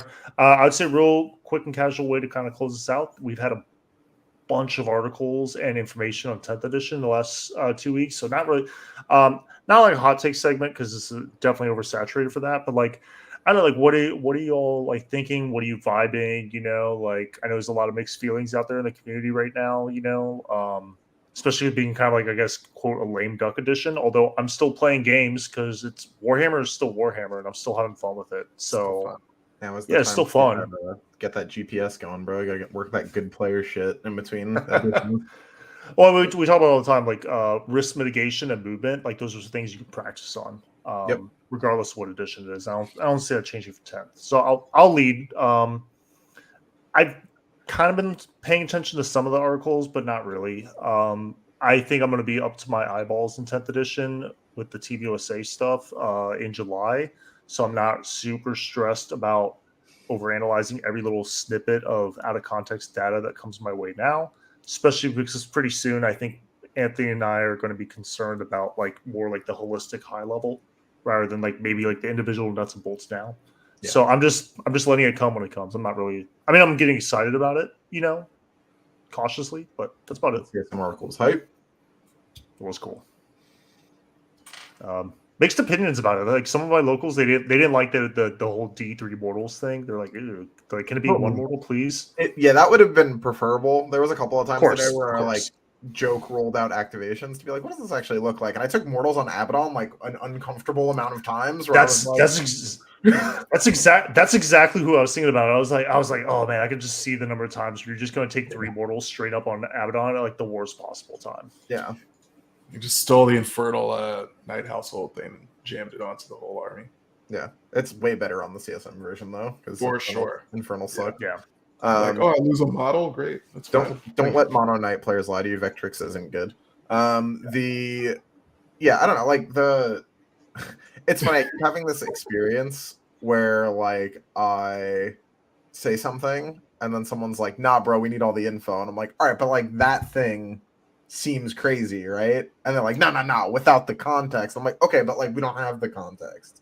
So can we just talk about the thing that we have? And they're like, no, because we don't have the, and it just like drives me nuts. So I've kind of just like disengaged from dealing with that.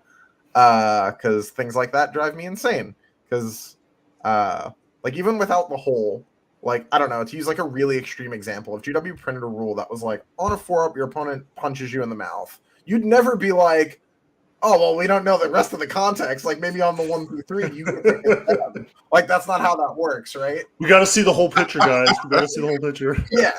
Like if I get kicked in the nuts when I lose my home objective, I'm not going to be thrilled about that mission layout. But like, I don't know, like certain things you can look at and be like, oh, that's not good. Like that's a bad idea. Yeah. Regardless of if it's like not likely to come up or whatever it may be. Like there's a couple of things that are just like, what are we doing? But we'll cross that I'm bridge just getting flashbacks to like early 9th or just before 9th when the Firestrike servo turret was previewed and people were unironically comparing it to the Boogeyman of 8th edition, which was Centurions.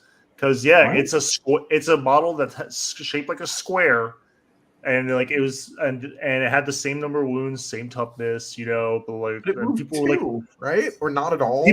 People were like, yeah, but the number of shots, the damage, the bliss skill 2, the math hammer, Anthony. The math hammer. Yeah, I think it's a tech marine on it, so it's an armor save of 2. People were unironically comparing it to Centurions and like dooming so hard about this thing, and like it was so funny. So I always just think that's like a great like sign of like my like play group at the time being like ahead of our step, right? Because like we played like with each other, and then we played like at some GTs, and then we went and like top 20'd supers. That was like our play group's like experience. It was like me, my friend Joe, and Brandon.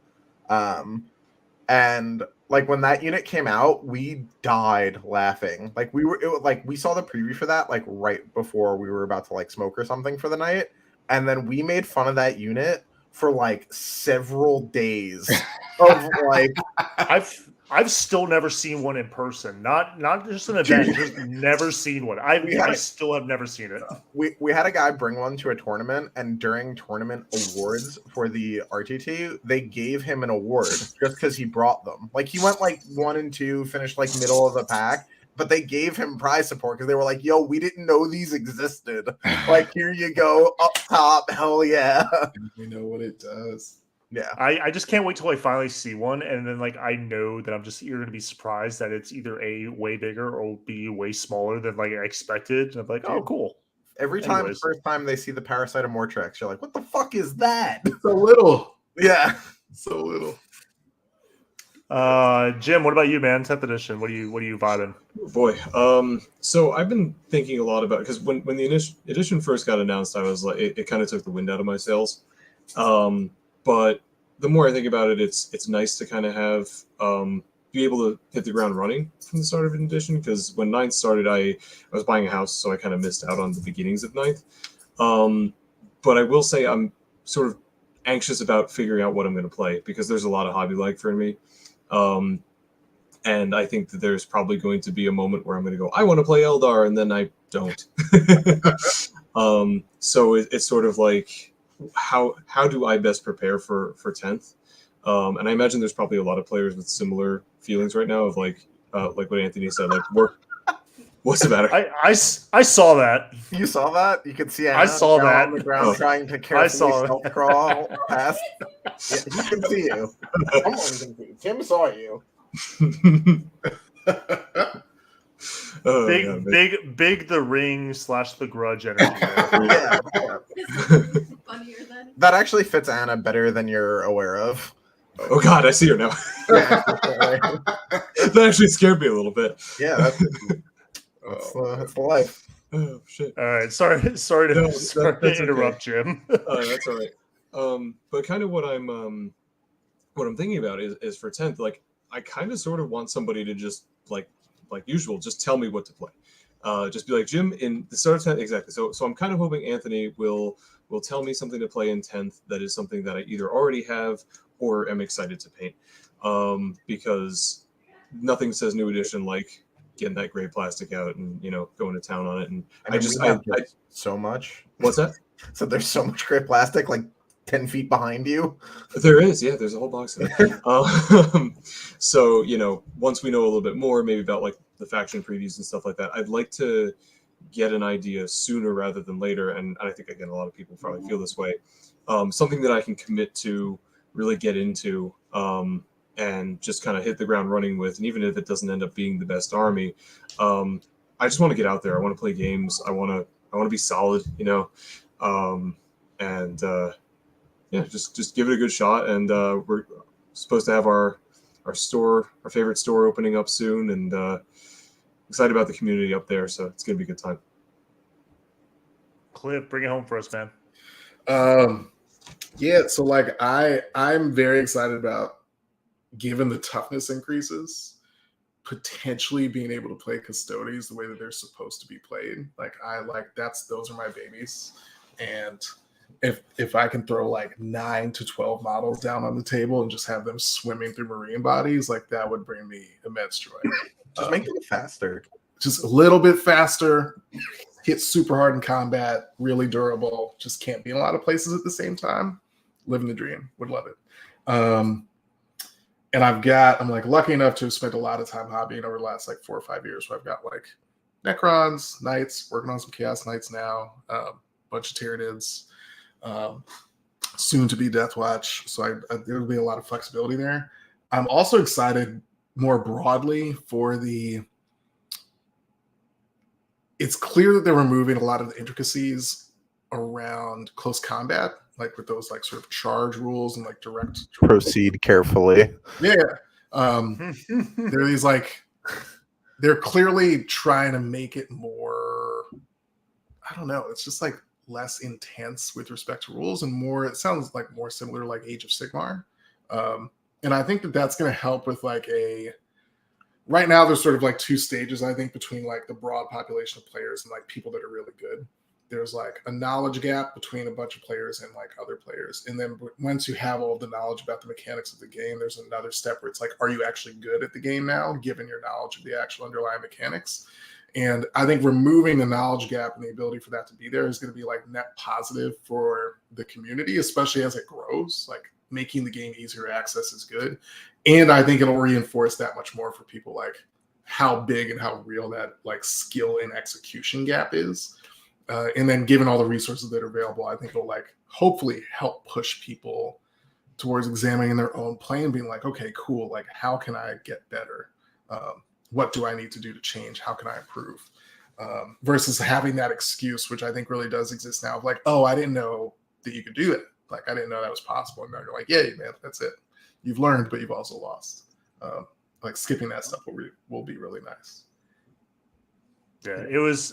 I'm gonna mourn the ability to like pull like the real ninja shit where you just like big brain where you charge someone so they can't heroic and then you pile out of combat with them and then like they don't even get to activate and they're just kind of like and like I will miss that because I wouldn't do it to like brand new people, but I would do it to like a lot of people, and every time I did it, it felt so satisfying. But like 8th edition, there was a lot of stuff that there was a lot of finesse and skill expression in 8th edition melee that didn't transfer over to the 9th, and it stung for a couple months, and then eventually I got over it. And even though as a unapologetic melee enthusiast, I know that I will mourn the loss of like the finesse for the first couple months of 9th edition or 10th edition. I can kind of see we're like a year into 10th edition. I'm just kind of like focused on other things, and we just get back to like maybe more like macro level. Like there'll be like a little bit of like micro level stuff you can do, but like generally the player who establishes a pattern of good decision making from pen to paper list writing to like that final turn 5 execution, like is going to be the one who's going to win more often than not. Yeah, for sure. A question did pop up. Anthony, when's your next tournament? My next tournament is the GW Kansas City. I'm playing on Art of War as a team. It'll be me, Jack, John, Siegs, and Alex McDougall. Who does not often get to come down for these, so it's going to be fucking hype. That's a strong team. It is a very powerful team. Yeah. The plan is to fucking win. So, yeah.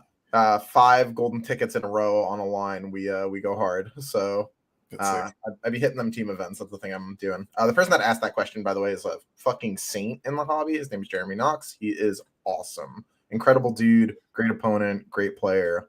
Fucking love that guy. That's cool. Are you guys going to GW Seattle? I think we're all East Coast guys. would plan to, but it's actually more expensive for me to go to any of the West Coast events than it is to go to any of the English events or any of the Central Europe events. So I just don't do those anymore. Coast to coast is rough right now. It's crazy. So Dude, it's real rough. Dude, it's like double. It's not like it's like one thing if it was just like more expensive. But when last time I looked, it was literally twice as much. I was like, why? Yeah, we're getting scammed out here. Yeah. Yeah, it's especially painful for me. I remember it when I went to Charity Hammer a couple years ago because I live in Fort Lauderdale, Literally diagonal. so like open up a map and look where like Fort Lauderdale, Miami is, and then like draw a line to Seattle. Like that was an extra 2 hours of flying time on top of what it was just already doing the hypotenuse of the United States and it was like if like California was like the A and then like the border of Mexico was B, we were solving for C, like very much so. Yeah, it was bad. I will be at LGT, Noah, that I'm 100% going to. I get to this is not a thing I've talked about. Dan J, who is in the Discord, who is a fucking wizard when it comes to Rush, is doing a Drazar for me. So I get one of the few commissions Dan's ever done as a Drazar, who is if you know anything about me, that's my baby, my personal avatar. So he's doing one for me, and I'm not going to see it from now until when I pick it up. So I'm in a blind pickup commission. So yeah, it's the thing we're doing. It's going to be fucking hype. Yeah, if Dan's doing that kind of work for you, that's a good way to do it. What'd you say? I said if Dan's doing that commission for you, great way to do it. Yeah, exactly. That's in his wheelhouse too. So his work is beautiful. Very good choice. For me, obviously WTC with Anthony, and I've already paid for tickets. We've already done all the logistics stuff. So even if I don't make the final cut for the roster, like I'm gonna go support my boys. It's just. Yeah, I will then be spending more time. Maybe it's a practice games, and I'll just be spending more time sightseeing with my family because I'm bringing the family along. London GT, I have not done like actually any kind of like logistics prep for that, except for putting the the time off request. But I'm planning to go to that. Nova, because Nova is a great event that I always try to make, and then I saw they were doing a GW Open Tampa, so I just Hail Married that. And I've done no logistic work for that, and like that's a future 10 problem. But those are my next ones. And yeah. What about you guys? You guys got any events coming up?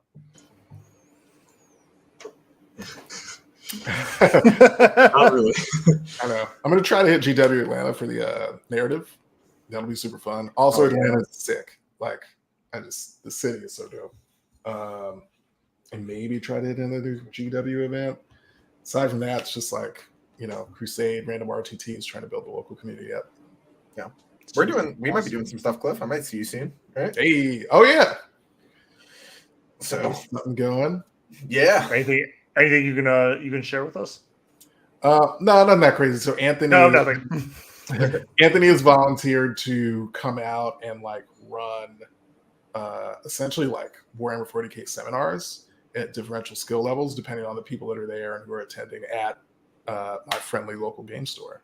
So as we transition from Crusade out into now, we have RTTs that you should come to, guys, because you've all got 2,000-point armies. And with the launch of 10th, it'll be a really good opportunity to take people who are interested in showing up and really trying to win, to learn how to win from someone who is doing a lot of winning. A fair amount. An above average amount.